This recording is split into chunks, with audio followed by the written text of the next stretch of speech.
তোমার অন্তরে ছিল। হ্যাঁ, আমার ভয় যখন তোমার অন্তরে ছিল, সেই ভয় তুমি আমাকে ভয় পাইছো, এই উসিলা আমি তোমার মাফ করে দিলাম। কি আল্লাহ পারে কিনা? পারে। আল্লাহ রাব্বুল আলামিন।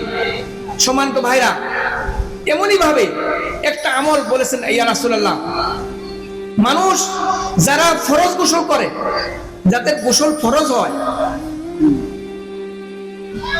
কেউ জানে না যে তার গোসল ফরজ হয়ে গেছে, মানুষ তো জানার কথা না। এই ফরজ গোসল যারা করে, আল্লাহ পাক বলছে তাদেরকে আমি জান্নাত দেব।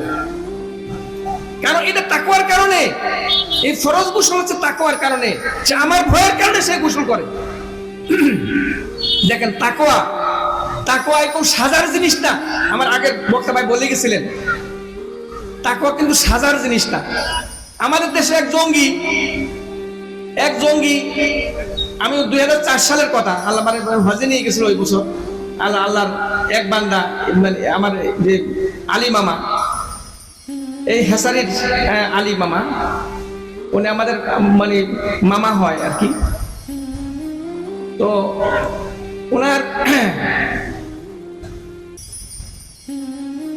ওনার অর্থায়নে আল্লাহ পাক আমাকে মানে হজ করার তৌফিক দিয়েছিল। আমি আশা করছিলাম যে হজ করব, তা আমি একটা কিছু সঞ্চয় করছি, 400 টাকা মতো সঞ্চয় হয়েছিল। তো ওই সময় উনি মোবাইল করে বলে যে তুমি প্রস্তুতি নাও, আমি তোমাকে হজে পাঠাবো। আল্লাহ রাব্বুল আলামিন তার হায়াত দারাজ করুক, তার নেক হায়াত বাড়ায় দিক। আমি সারা জীবনেই তার জন্য দোয়া করি এবং দোয়া করব যে তার উসিলায়, তার অর্থায়নে আল্লাহ পাক আমাদের মক্কা মদিনা দেখাই নিয়েছে। তো 2004 সালে আমি যখন ওখানে, তখন এই দেশে একদম বিশ্ব সন্ত্রাসী ধরা খাইছিল, ওই যে বাংলা ভাই আর কি যেন, যে আব্দুর রহমান, লম্বা জুব্বা, একবারে হাজি রুমাল, হাতে কোরআন। হ্যাঁ, এটা লিবাসি তাকওয়া। আর এই আল্লাহর বান্দা কি বলেছে, কারণে বলবে না, আমি যে মরে গেছি কারণে জানাবে না। এই তাকওয়ার খবর কি জানে না। আর বিশ্ব মানুষ দেখেছে যে হাতে কোরআন, এই যে তাকওয়া, হাজি রুমাল, এই যে তাকওয়া, এ তো লম্বা জুব্বা, এই তাকওয়া। কিন্তু আল্লাহর খাতায় ও আসল তাকওয়া ছিল না। ঠিক না বলেন?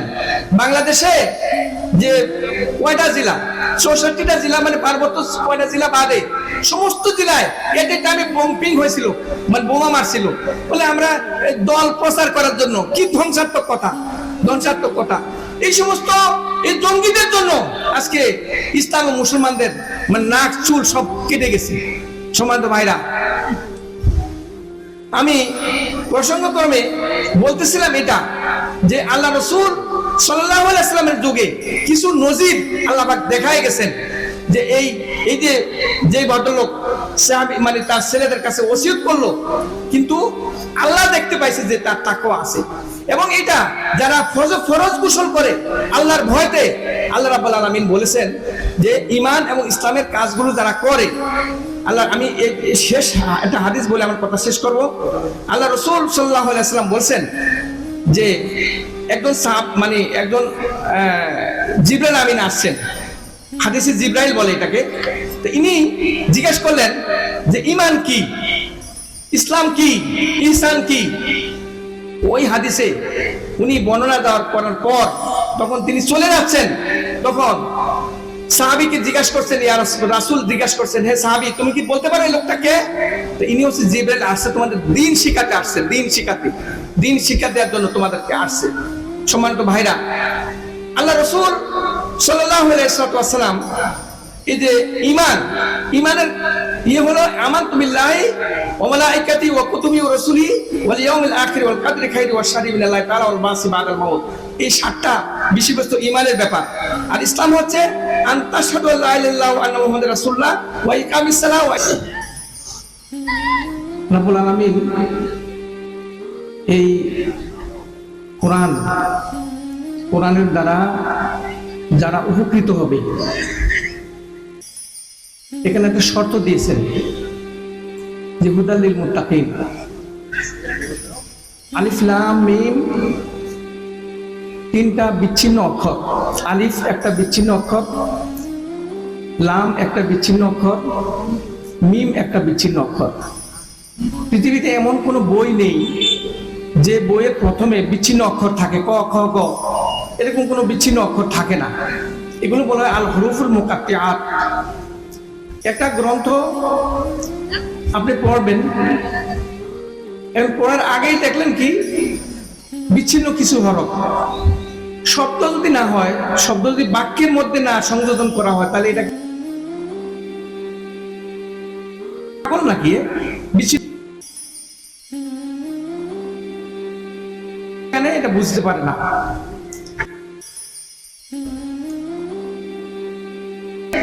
এই বিচ্ছিন্ন হরফগুলোর অর্থ করতে যায়নি, তারা বলছে আল্লাহু আ'লামু বিমুরাদিহি, আল্লাহ সঠিক জানেন এর অর্থ কি। মানে এক্ষেত্রে কিছু ইঙ্গিত, অনেকে ইঙ্গিতে অর্থ করার চেষ্টা করছে, যে আলিফতে আল্লাহ, লামতে জিব্রাইল, আর মিমতে মুহাম্মদ, মানে আল্লাহর পক্ষ থেকে জিব্রাইলের মাধ্যমে মুহাম্মদের প্রতি। এটা কেউ এটা ইঙ্গিত করেছে, মানে ইঙ্গিতে উনি এটা বুঝেছেন, এটা লিখেছেন, কিন্তু এরপরও বলছেন না এর সঠিক অর্থ আল্লাহ জানে। সারেন্ডার করেছে যে আসলে আমার এটা বলাটা যথার্থ হয়নি, মূলত এর অর্থ আল্লাহ জানে। তা আমরা সেটাই বলবো যে এই গ্রন্থ থেকে কিছু জানতে হলে তোমার যে নিজের যে জ্ঞান আছে, এই জ্ঞানকে তুমি মাইনাস করে দাও, যে আমি কিছুই জানি না। হ্যাঁ, তুমি যদি কিছুই না জানো, তাহলে তুমি কোরআন থেকে কিছু নিতে পারবা। নিজে যদি পণ্ডিত সেজে বসে দাও, তাহলে কোরআন থেকে তুমি কিছু নিতে পারবা না। আলিফ লাম মিম যালিকাল কিতাব, জালিকা দূরবর্তী ইঙ্গিত বাচক শব্দ। যেমন ইংরেজিতে নিকটে বলা হয় দিস, দূরে বলা হয় দ্যাট। বাংলায় এই নিকটে, ওই দূরে। তা আরবিতে যে হাজা হাজিহি, এই নিকটের জন্য হাজা হাজিহি, আর দূরের জন্য হচ্ছে জালিকা তিলকা। জালিকার কিতাব বলা হয়েছে ওই কিতাব। কোন কিতাব? ওই লাহে মাহফুজে যে কিতাব আছে সেই কিতাব। লাহু এখন তো কোরআন সম্পূর্ণ আসেনি, সবাই আসতে শুরু করেছে। তা এই কিতাব, ওই কিতাব বলা হয়েছে, এই কিতাব বলা হয়নি। ওই কিতাব লাহে মাহফুজে সংরক্ষিত যে কিতাব আছে, ওই কিতাব। জালিকাল কিতাব লা রাইবা ফি, কোন সন্দেহ সংশয়ের অবকাশ নেই। প্রথমে চ্যালেঞ্জ, এখানে সন্দেহ সংশয়ের কোনো অবকাশ নেই। সম্মানিত ভাইরা, পৃথিবীর কোন রাইটার যদি কোনো বই লেখে, সে ওই সময় বলে দেয় আমার কোন পণ্ডিত ব্যক্তির আমার কোন ভুল যদি তার দৃষ্টিগোচর হয়, সে যদি আমাকে জানায়, আমি তার জন্য কৃতজ্ঞ থাকবো। আমার জানাই দিলে আমি পরবর্তী মানে ছাপা এটা আমি সংশোধন করে নেব না। আল্লাহ রাব্বুল আলামিন প্রথমে বলে দিলেন জালিকাল কিতাবুল লা রাইবা ফি, ওই কিতাবে কোনো সন্দেহ নেই, কোনো সংশয়ের অবকাশ নেই। হুদাল লিল মুত্তাকিন, এটা হেদায়েত দিবে। হেদায়েতের দুইটা অর্থ, হিদায়াতের দুইটা অর্থ। একটা হচ্ছে আল ইরাআতু তরিক, রাস্তা দেখাবে, রাস্তা দেখায় দিবে, এটা হলো মানে হিদায়াতের অর্থ। আরেকটা অর্থ আছে আল ইসাল ইলাল মাতলুব, গন্তব্যে পৌঁছায় দিবে, গন্তব্যে পৌঁছায় দিবে। এটা কি কিরকম? যেমন আপনি আমেরিকা যাবেন, মেয়ের বাড়ি।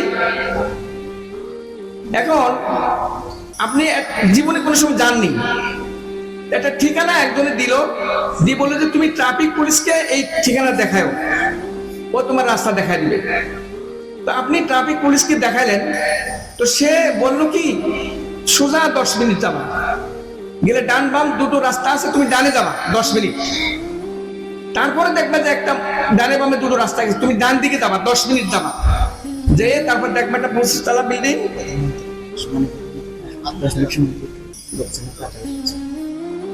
এই জন্য হ্যাঁ, প্রধান অতিথি আসতেছে, আমরা যে সমস্ত ভাইরা বিভিন্ন জায়গায় বিচ্ছিন্নভাবে ঘুরে বেড়াচ্ছি, মেহরবানি করে আমরা সবাই স্থলে চলে আসি। মেহমান আসতেছে, এই মাত্র জানানো হলো মেহমান আসতেছে। আমরা এদিক সেদিক যারা আমরা বিক্ষিপ্তভাবে আসি, মেহরবানি করে সবাই স্থলে আমরা চলে আসি। আল্লাহ পাক তৌফিক দান করেন। আমি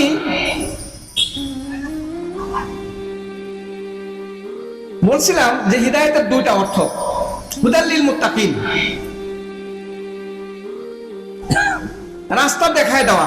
এই যে ট্রাফিক পুলিশ, উনি শুধু ডান বাম করে আপনাকে রাস্তা দেখায় দিল। আচ্ছা, আপনি ট্রাফিক পুলিশ পেলেন না, তো একজন লোককে বলেন ভাই আমি এই ঠিকানায় যেতে চাই।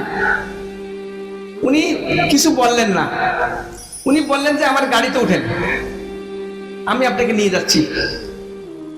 এবার উনি ডান বাম একেবারে আধা ঘন্টা পর্যন্ত গাড়ি চললো। চলার পর এই একটা 25 তলা বিল্ডিং এর সামনে যায়, বলতে 25 তলায় 25 নম্বর মানে তালায় আপনি উঠে যান। এই লিফট আপনি ওখানে যায়, আপনার এই নাম্বার কক্ষ নাম্বার, আপনি ওখানে চলে যান। এই যে লোকটা, এটা হলো ইসরাইলের মতলব, আপনি গন্তব্যে পৌঁছায় দিল, সে কিছু বললো না। আমরা আমাদের জীবন হচ্ছে দুইটা, ইহকাল আর পরকাল। ইহকালে কোরআন আপনাকে দেখায় দিবে, কত নির্দেশনা দিবে। আপনি ডানপন্থী, ডান দিকে যাবেন, শুধু বলবেন ডান দিকে যাবেন, ডান দিকে যাও, বাম দিকে যেও না। কত দুটা, ডান একটা বাম একটা, তুমি ডান দিকে যাও। এটা হলো একটা হিদায়াত, কোরআনের এই হিদায়াত বলা পথ নির্দেশনা। কিন্তু মৃত্যুর পর একটা অনন্তকাল আমাদের জীবনে আছে, এটা কোনো বিজ্ঞানের বইতে নেই, এটা আসমানি কিতাবের মধ্যে এটা আছে যে মৃত্যুর পর আমাদের অনন্তকাল আমাদের কিন্তু আছে, সামনে আছে। এই যে আখিরাত, আখিরাতের জীবনে বলা হয়েছে যে ব্যক্তি সর্বশেষ মৃত্যুবরণ করলো সে কবরে জিন্দেগি 40,000 বছর সে কবরে থাকবে।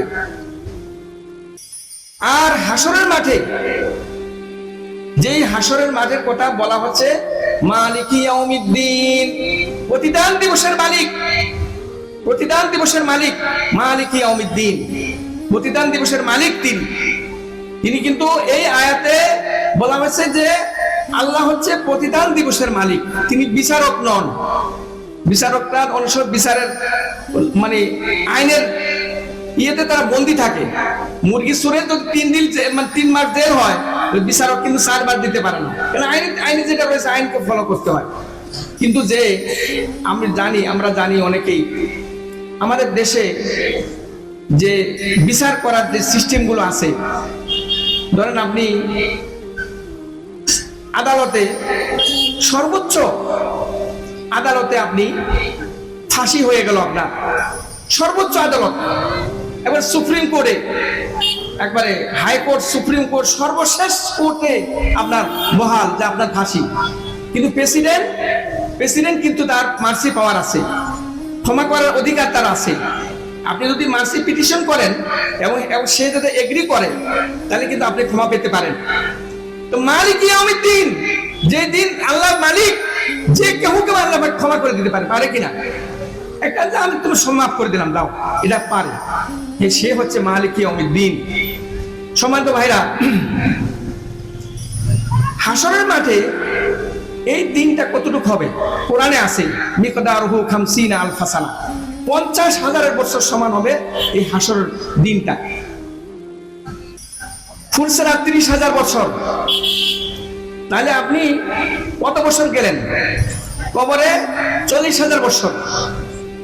আর হাসরের মাঠ হলো 50,000 বছর, আর ফুলসেরাত হলো 30,000 বছর, তাহলে মোট কত? 1,20,000। এই পথ যিনি আপনাকে যদি চান, আল্লাহ রাব্বুল আলামিন, আল্লাহ রাসূল সাল্লাল্লাহু আলাইহি ওয়াসাল্লাম বলছেন যে আল্লাহর কাছে দোয়া করো, আল্লাহুম্মা হাসিবনি হিসাবান ইয়াসীরা, হে আল্লাহ আমার হিসাবটা আপনি সহজ করে দেন। তখন হযরত আয়েশা রাদিয়াল্লাহু আনহা বললেন, ইয়া রাসূলুল্লাহ, ইয়াউমা ইয়াকুমুন নাসু লিরাব্বিল আলামিন, বলা হয়েছে কোরআনে যে মানুষ আল্লাহর জন্য দাঁড়াবে কিয়ামতে, কত মানে মানুষ দাঁড়ায় থাকবে, কি অবস্থা হবে। তখন বলছে আয়েশা, আল্লাহর কাছে এই দোয়া করো যে আল্লাহ আমার হিসাবটা আপনি সহজ করে দেন, আল্লাহুম্মা হাসিবনি হিসাবান ইয়াসীরা। তিনি জিজ্ঞাসা করলেন, ইয়া রাসূলুল্লাহ, সহজ হিসাবটা কি? বলে তিনি আমলনামা দেখবেন আর বলবেন যে যাও, চলে যাও। দেখবেন, চলে পড়বেন না, শুধু দেখবেন, দেখে এরপর বলে যাও, চলে যাও। আল্লাহু আকবার, এই সহজ হিসাব। আল্লাহ রাসূল সাল্লাল্লাহু আলাইহি ওয়াসাল্লাম বলছেন যে আল্লাহ পাক যাদের উপর খুশি থাকবে তাদের কিয়ামত হবে 2 রাকাত ফরজ নামাজ পড়ার মতো। 2 রাকাত ফরজ নামাজ পড়ার যে সময়, এটুকু সময় শুধু নেবে, এর চেয়ে বেশি সময় 50,000 বছর তার জন্য হবে না। সম্মানিত ভাইরা, কবর 40,000 বছর না, বলে নিম কানিউ মাতাল উরুস, নবদম্পতি বাসর ঘরে যেমন আরামদায়ক ঘুম দেয় এরকম ঘুমাও, কবরে ঘুমাও।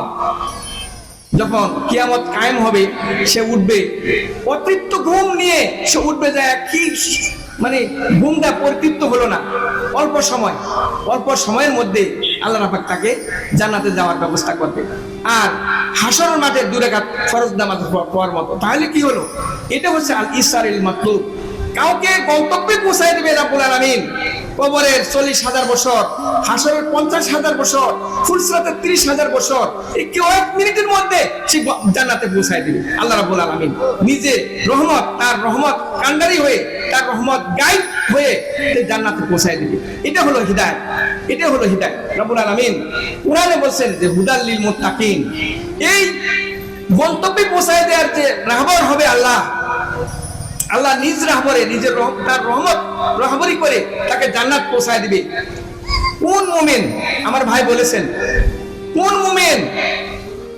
এটা হচ্ছে উদাল্লিল মুত্তাকিন, যে মুত্তাকি তাকওয়ার গুণ যে অর্জন করবে। সম্মানিত ভাইরা, তাকওয়ার গুণ এটা 2 ধরনের। বলেছে তাকওয়া বলা হয় যে ইমতিসালুল আওয়ামির ওয়া ইজতিনাবুন নাওয়াহি, আল্লাহ পাকের আদেশসমূহ মেনে নেওয়া, আল্লাহ পাকের নিষেধ সমূহ থেকে বিরত থাকা, আল্লাহর আদেশ নিষেধ মেনে চলা, এটাই হলো তাকওয়া। এটা হলো তাকওয়ার গুণ। আল্লাহ রাব্বুল আলামিন, সম্মানিত ভাইরা, রমজান আসছে এই 7 তারিখে, মানে শাবানের 15 তারিখ। তো এই যে 14 তারিখ দিন কত রাতে আসলেই আমরা বুঝি যে রমজানের আর বেশি দিন নেই, তাই না? এই তো 7 তারিখ যদি শবে বরাত হয় তাহলে সামনে আর কয়দিন আছে রোজা। আমার ভাই নামাজ সম্পর্কে বলছেন, আমি রোজা সম্পর্কে 2টো কথা বলবো। কারণ রোজা বলা হয়েছে কুতিবা আলাইকুমুস সিয়াম কামা কুতিবা আলাল লাযিনা মিন ক্বাবলিকুম লাআল্লাকুম তাত্তাকুন, তোমরা তাকওয়া অর্জন করার জন্য এই রোজা একটা অনুশীলন। কারণ আল্লাহ পাক বলেছে হুদাল লিল মুত্তাকিন, ওই রেস্ট ধরে আমি মানে এদিকে যাচ্ছি। সম্মানিত ভাইরা, আল্লাহ রাসূল সাল্লাল্লাহু আলাইহি ওয়াসাল্লাম বলেন ওয়ালিল জান্নাতি সামানিয়াতু আবাব, জান্নাতের জন্য 8টা দরজা আছে। যে আবাবুন ইউসাম্মার রায়্যান, একটা দরজা আছে যে দরজার নাম হবে রায়্যান। ওয়ালা ইয়াদখুলু ইল্লা সাইমুন, রোজাদাররা ছাড়া কেউ ওই গেট দিয়ে যেতে পারবে না। তাহলে আমরা এই যে রোজা আসছে, রোজা কি করে রাখতে হয়? আমরা হয়তো বলবো যে পানাহার এবং স্ত্রীর থেকে দূরে থাকা, এটি রোজা না। আল্লাহ রাসূল কি বলছে? আল্লাহ রাসূল সাল্লাল্লাহু আলাইহি ওয়াসাল্লাম বলছেন যে মান আফতারা ইয়াওমান মিন রমাদান, রমজান থেকে যে একটা রোজা না রাখলো, একটা রোজা যে ভেঙে দিল, মান আফতারা ইয়াওমান, কেউ একটা দিন যদি কেউ রোজা না রাখলো, তিনি বলছেন যে মিন গায়রি রুকসাতিন ওয়ালা মারাদিন। রুকসা বলা হয় যেমন সফরে যদি কেউ যায় তার এটা রুকসা। ওই যে মেয়েরা ভাঙতি রোজা মাসে, মানে ওনাদের সমস্যা থাকে কিছুদিন, এটা রুকসা। সফরে গেলে রুকসা, আর মেয়েদের বিশেষ সময় আসতে রুকসা। এই জন্য বলছে মিন গায়রি রুকসাতিন ওয়ালা মারাদিন। কোনো বিমার আসেনি, অসুস্থতা আসেনি, বা বিশেষ অনুমতি, যে আল্লাহর যে কনসিডারেশন আপনার আছে সফরের জন্য, কনসিডারেশন, মেয়েদের বিশেষ সময়ে তাদের কনসিডারেশন, এটাকে বলে না, এরকম কোনো অনুমতি তাদের নেই। এমনি সে রোজা রাখলো না, আল্লাহর ভয় নেই। তো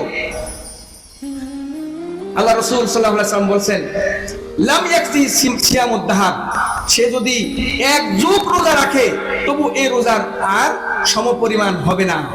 একটা রোজা সে ভেঙে দিল বিনা কারণে, সে 1 যুগ যদি রোজা রাখে অন্য সময়, কিন্তু এই রোজার ফজিলত কিন্তু সে আর পাবে না।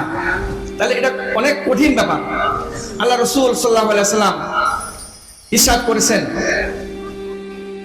যে মান সামা ওয়ালাম ইয়াদা কাওলা যুর, যে রোজা রাখলো কিন্তু মিথ্যা কথা ছাড়েনি, মিথ্যা কথা বলছে, আল্লাহ রসুল যুগে আল্লাহ পাক এগুলো দেখায় দিয়েছে, কিছু কিছু জিনিস আল্লাহ পাক দেখায় দিয়েছে। রোজা রাখছে কিন্তু এত কষ্ট হচ্ছে, আল্লাহ রসুলের কাছে নালিশ নিয়ে গেছে, ইয়া রাসূলুল্লাহ এত কষ্ট হচ্ছে, আমি প্রাণ যেন আমার উষ্ঠাগত, আমি রোজা, এত কষ্ট কেন হচ্ছে? তখন আল্লাহ রসুল সাল্লাল্লাহু আলাইহি ওয়াসাল্লাম বললেন যে তুমি বমি করো। তো বমি না আসতে বলে, বমি তো আসতে আঙ্গুল দিয়ে বমি করো, মুখে আঙ্গুল দিয়ে বমি করলো।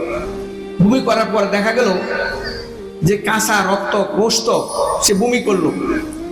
তো উনি বলতেছে ওয়াল্লাহি মা আকালতু লাহমা ইয়া রাসূলুল্লাহ, হে আল্লাহর রাসূল আমি তো গোশত খাইনি, বমি করলাম তো গোশত। তখন তিনি বললেন তুমি তো গীবত করছো, বড় নিন্দা, বড় চর্চা। এই করার কারণে বলা হয়েছে যে তুমি যেন নিজে মৃত ভাইয়ের গোশত খাইছো, তোমার রোজা নেই, রোজা হয়নি। এটা আল্লাহ রসুলের যুগে এটা দেখা দিয়ে দিছে। এই জন্য বলছে যে মান সমা ওলাম ইয়াদা কাউলা জুর, যে মিথ্যা কথা ছাড়েনি, রোজা রাখলো, তাহলে লামিয়াদা তো আমহু ওয়া শারাবহু, তার না খেয়ে থাকা, তার পিপাসায় কষ্ট পাওয়ার মধ্যে আল্লাহর কিছু যায় আসে না।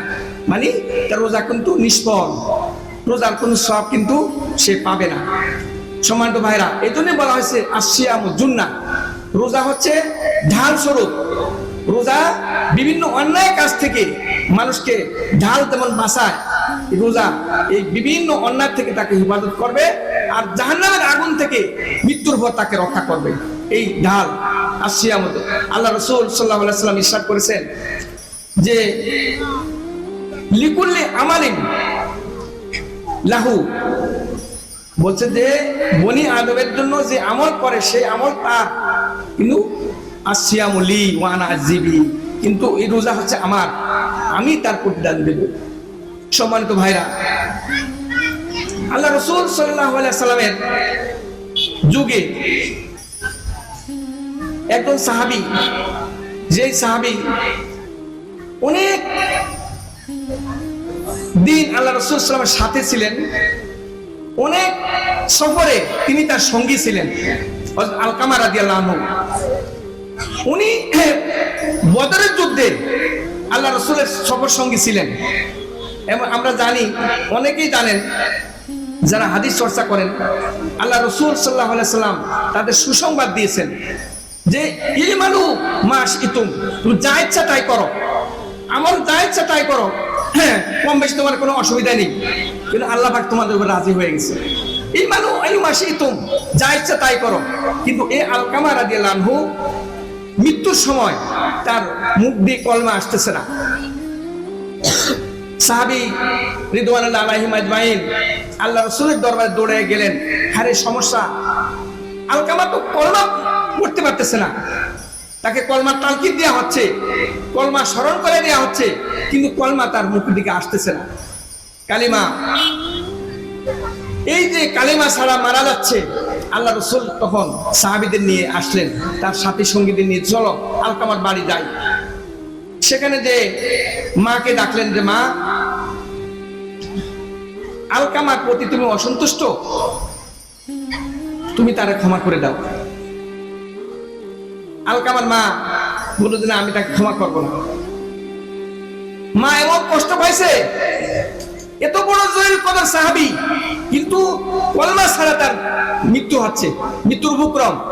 দেখেন আল্লাহ রাব্বুল আলামিন তার উপরে রাজি ছিল বলে, আল্লাহ রাসূল জীবিত ছিল বলে তারে এখানে আসলো, তার বাড়ি আসলো। আসার পর বলে তোমরা শুকনো কাঠ জোগাড় করো, শুকনোকে আগুন দাও, আগুনে আমি আমার সাহাবীর আমি আগুনে জ্বালায় দেব, দুজনে ধরো, দুই পাশে ধরো, আমি এই পাশে ধরছি, আগুন জ্বালাও। তখন মা বলছে কি সর্বনাশ, আমার ছেলেকে আগুনে জ্বালাবেন কেন?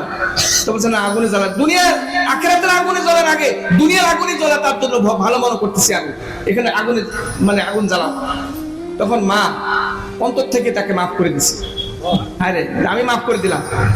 এখন অন্তর থেকে যখন মা মাফ করে দিল, তখন আলকামা মুখ থেকে কলেমা এমনি পড়তেছে, তাকে না তালকিন দেয়া লাগতেছে না, নিজেই কলেমা লা ইলাহা ইল্লাল্লাহ মুহাম্মাদুর রাসূলুল্লাহ পড়তেছে। সম্মানিত ভাইরা, এজন্য আল্লাহ রাসূল সাল্লাল্লাহু আলাইহি ওয়াসাল্লাম বলেছেন যে ভালো কাজ করবা ঠিক আছে, তবে কিছু ধ্বংসাত্মক কাজ আছে, এই কাজ থেকে তোমরা নিজেকে আত্মরক্ষা করবা।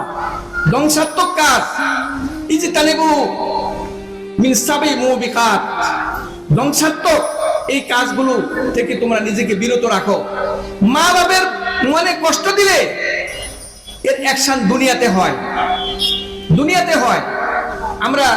আমার মানে জানা আছে, এক বেয়াদব মাকে লাথি মারছিল, সাথে সাথে একটা পাশ পড়ে গেছে, সাথে সাথে অ্যাকশন, একবার রিঅ্যাকশন টু এভরি অ্যাকশন, এটা আল্লাহ পাক দেখায় দিয়েছে। তো এই জন্য পিতা মাতার প্রতি যারা মানে ভয়ের কারণ হয়, বলে আস্তে কথা বল, ছেলে বাড়ি আসছে, ছেলে বাড়ি আসছে, হ্যাঁ হায় রে তুমি কি বাহাদুর হয়েছ, তুমি বাড়ি আসছো, তোমার মা বাবা বলে আস্তে আস্তে কথা বল, আস্তে আস্তে কথা বল, ছেলে বাড়ি আসছে, হায় রে কপাল পোড়া। তো আল্লাহ রাসূল সাল্লাল্লাহু আলাইহি সাল্লাম এই যে সাহাবী আলকামা রাদিয়াল্লাহু আনহু, তিনি তার জীবন থেকে এটা দেখানো হয়েছে। আমি বলছিলাম না, কিছু কিছু জিনিস আল্লাহ রাসূলের যুগে দেখানো হয়েছে, যে গীবত করে একজন মানুষ যে কাঁচা গোশত এটা মানে করলো, মানে ভূমি করলো, এটা দেখায় দিল যে না, গীবত করার কারণে আসলে এই রোজা হয় না। সম্মানিত ভাইরা, আল্লাহ রাসূল সাল্লাল্লাহু আলাইহি সাল্লাম একটা বুখারীর একটা হাদিস আমি সংক্ষেপে বলতেছি। একজন তার সন্তানদের ডাকলো মৃত্যুর আগে, মৃত্যুর আগে বলে যে ছেলেরা তোমাদের অনেক কষ্ট করে আমি মানুষ করেছি, তা আমি একটা ওসিয়ত করতেছি, আমার এক কথাটা তোমরা মানবা তো? বলছে হ্যাঁ আমি মানবো। তাহলে আমি যদি মারা যাই, এই মুসলিম কমিউনিটিতে, মুসলিম সমাজে এটা ঘোষণা দিও না যে আমি মারা গেছি, তোমরা চুপিসারে আমাকে পোড়ায় দিও, আমার পোড়ায় দিয়ে আমার ছাই বর্ষগুলো বিভিন্ন জায়গায় ছড়া ছিটা দিও, কিছু বাতাসে দিয়ে দিও, কিছু পানিতে দিয়ে দিও, আমার দেহের যে ভস্য ছাই বর্ষ আগুনেতে পোড়াবা, এরপরও আমাকে বিভিন্ন জায়গায় আমার অংশগুলো বিভিন্ন জায়গায় তুমি ছড়া ছিটা দিয়ে দিবা। এর আগে তো ছেলেদেরকে অনেক কড়াল করে কিরে করে মানে তার অবদানের কথা স্বীকার করে তাদেরকে করেছে, মজবুত করে করছে যে আমারে তোমরা মানুষের কাছে জানা, তাহলে আমার জানাজা হবে, আমার কবর খুলবে, আমার যেন কবর না দেয়, আমি মরে গেলে আমার জ্বালায় দিবা, পোড়ায় দিবা। সম্মানিত ভাইরা, এই লোকটাকে ঠিক অনুরূপ ভাবে মৃত্যুর পর কবর না দিয়ে, জানাজা না দিয়ে তাকে জ্বালায় দেয়া হলো। জ্বালায় তার ছাই বর্ষগুলো ওসিয়ত মোতাবেক বিভিন্ন জায়গায় ছড়া ছিটা দিল। কিন্তু আল্লাহ রাব্বুল আলামিন ইজা আরাদাল্লাহু শাইআন ইয়াকুল লাহু কুন ফায়াকুন, আল্লাহ যখন কোন জিনিসের অস্তিত্ব চান তখন বলে হও, বাস হয়ে যায়। মানে ওই ম্যাজিক ফিকশনের মতো আছে না, মানে সায়েন্স ফিকশন আছে না, ওরকম আর কি, মানে মুহূর্তের মধ্যে হয়ে যায়। অবাক ওরে আল্লাহ, এ তো চেষ্টা করলাম যে আমার জ্বালায় পুরায় ছাই করে দিই, বিভিন্ন জায়গায় ফেলে দিলি, এরপর আমি ধরা খাই গেলাম। তখন অবাক হয়ে যাবে যে হায় রে কি কাণ্ড, আমি তো ধরা খাই গেছি।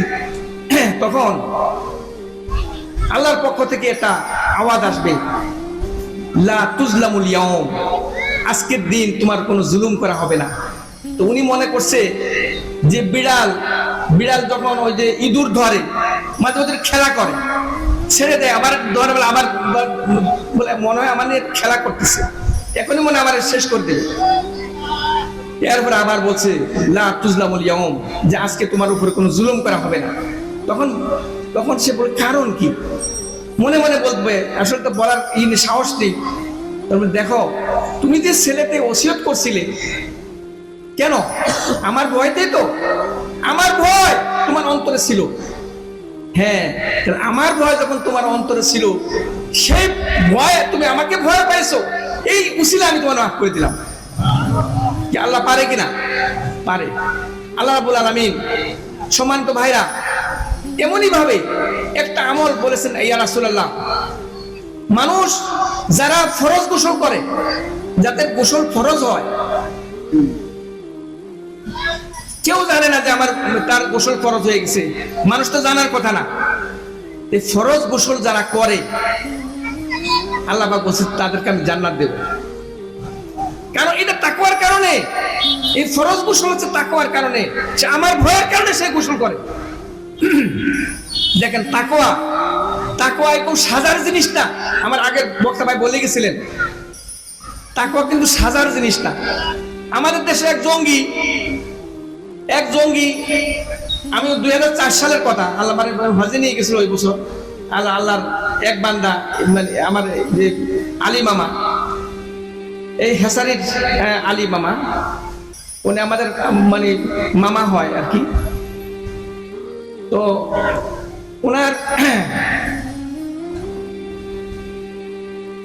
ওনার অর্থায়নে আল্লাহ পাক আমাকে মানে হজ করার তৌফিক দিয়েছিল।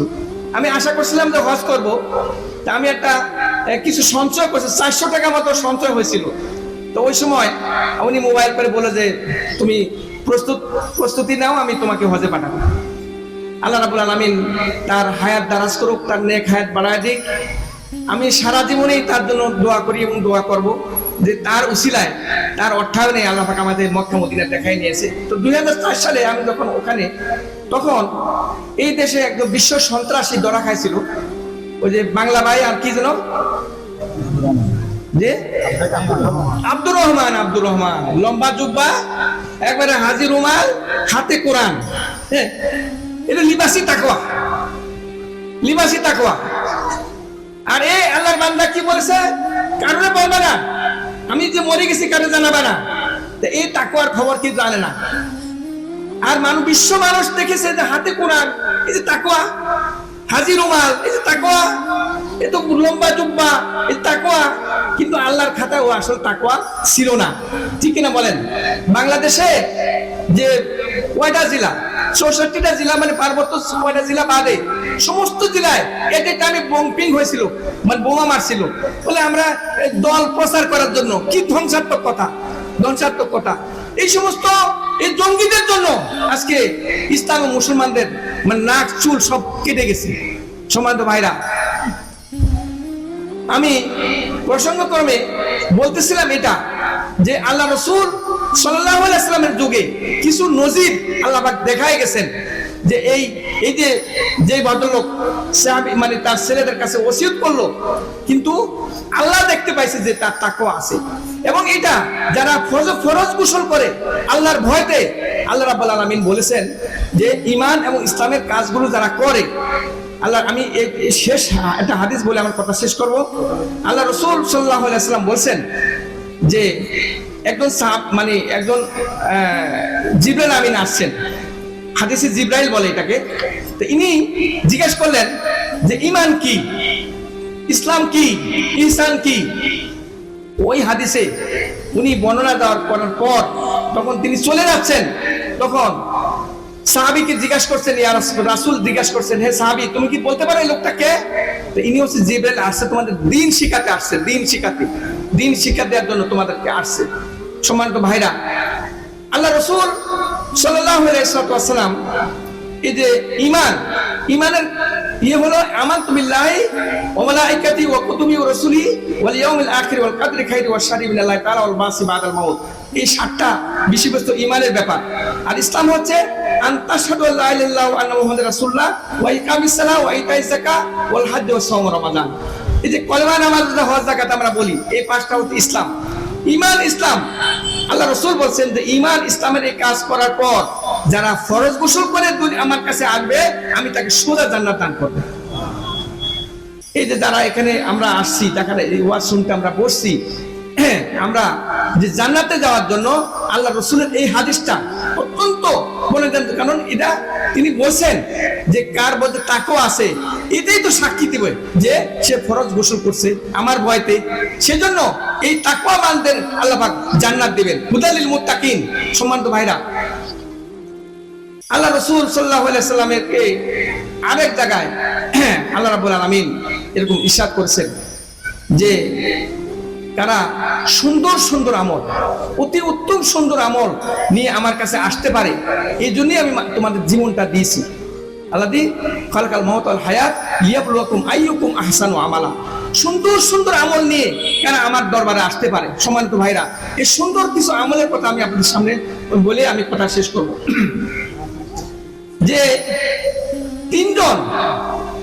যাচ্ছে, সফরে বেরোছে, হঠাৎ আকাশের বৃষ্টি, তখন তারা বৃষ্টি, তুফান, ঝড়, এই ঝড়ের কবল থেকে বাঁচার জন্য তারা একটা গর্তে আশ্রয় নিল। এখন গর্তে তখন আশ্রয় নিল, তখন একটা বড় পাথর এসে তাদের পথটা বন্ধ করে দিল। এক পাথরে তাদের গুহার মুখ বন্ধ হয়ে গেছে। এখন ওনারা তিনজন মিলে বহু চেষ্টা করে সে পাথর আর সরাতে পারতেছেন না, না সরাতে পারে। যখন নিশ্চিত মৃত্যু, মানে এটা বুঝলো যে আমাদের এই পাহাড়ের গর্তে আমাদের নিশ্চিত মৃত্যু, কারণ আমরা এখানে চিল্লাপাল্লা দায়ী করি, কেউ কিন্তু আমাদের চিল্লা শুনবে না আর আমাদেরকে বাঁচাতে কেউ আসবেও না। তখন ওনারা সিদ্ধান্ত নিল যে আমরা আল্লাহর কাছে দোয়া করব, সুন্দর সুন্দর আমল আল্লাহর কাছে পেশ করব।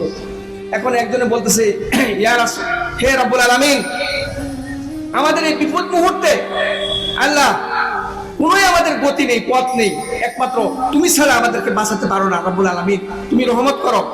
আমি আমার মাকে কিভাবে খিদমত করেছি, যে দুধ দুয়ে সর্বপ্রথম খাবার প্রস্তুত করে আমি আমার মাকে খাওয়াতাম, তারপরে আমরা স্ত্রী বাচ্চা আমরা পরে আহার নিতাম। তো একদিন যায় মার জন্য খাবার প্রস্তুত করছি, তার শিওরের যায় দেখি সে ঘুমায় পড়েছে। এখন ওই দুধ নিয়ে, গরম দুধ নিয়ে সারা রাত দাঁড়াইছিলাম। একবার রাতের শেষ লগ্নে মা যখন জাগলো স্বাভাবিকভাবে, তখন তাকে খাবার দিলাম, তারপরে আমরা খেলাম। আল্লাহ, এই আমলটা যদি তোমার কাছে পছন্দনীয় হয়, সুন্দর হয়, আহসান হয়, আল্লাহ এই আমলের উসিলায় আল্লাহ তুমি পাথরটাকে একটু সরায় দাও। রব্বুল আলামিন পাথরটাকে একটু সরায় দিলেন।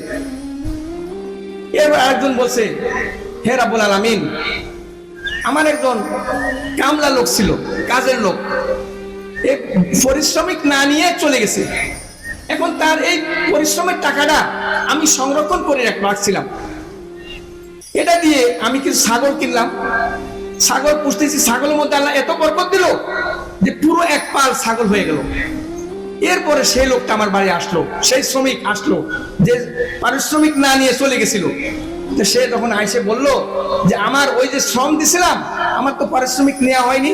তখন আমি এই সমস্ত পালটা ওনাকে দেখা দিয়েছিলাম যে এই ছাগলের পাল তোমার, তুমি নিয়ে যাও। হে রব্বুল আলামিন, আমি যদি আমার এই সুন্দর আমল যদি আপনি গ্রহণ করেন, আল্লাহ এই উসিলায় এই পাথরটাকে একটু সরায় দেন। রব্বুল আলামিন পাথরটাকে একটু সরায় দিল। এমনই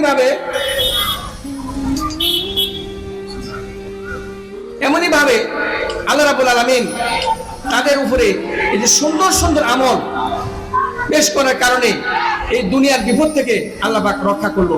সম্মানিত ভাইরা, আমরা তাকওয়া অর্জন করব, কোরআন থেকে উপকৃত হওয়ার জন্য আমরা তাকওয়া অর্জন করব ইনশাআল্লাহ।